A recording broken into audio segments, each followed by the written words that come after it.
disconnect between the decision makers in power and the people on the ground to be one of the biggest obstacles. How are we going to address challenges without listening to the people on the ground? Sometimes people at the UN are not listening to the people that speak Spanish. There's not that channel to come here and express yourself in a language that everybody will understand, because the people on the ground in Nicaragua don't speak English. They're not being listening, they're not being taken into consideration. And I think that there's a huge disconnect, and I understand that there's steps taken into account to address those. I know there's translation being provided, but is that at all levels? Are we listening to everybody? How can we address these problems without listening to them? That's only going to result in making ineffective decisions and effective policies that are not truly grounded in the views of the people on the ground. And to address your question, if I understand that correctly, how do we hold government accountable for the violence against women?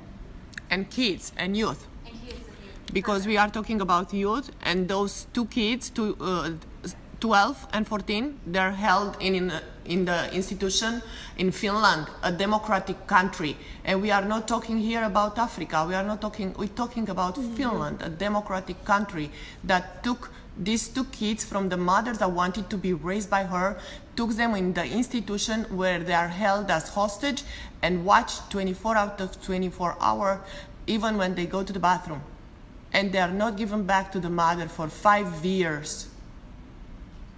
One of the ways to address that, and I think it's really important that you raise that issue. I didn't know about that. Thank you. Advocacy is really important. Thank you. Advocacy is one of the ways that we hold people accountable, and I would encourage you to continue raising your voice, to continue talking about the issues that people don't know about, to make sure that you put that political pressure on these governments. In my case, when I talked about Nicaragua, I went to Washington. I spoke to senators. I passed legislation to punish the human rights violators of Nicaragua, the Nicaraguan Act. It passed in 2018, and it took speaking up against the human rights abuses committed by my government.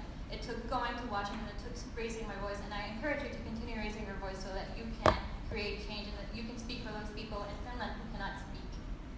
Thank you so much. Thank you so much for your answer. Thank you. I would include the last question of this panel, of this session from Twitter. And I would invite Howard Diallo from her seat to answer this question, where she's sitting, because it's asked directly for the UN and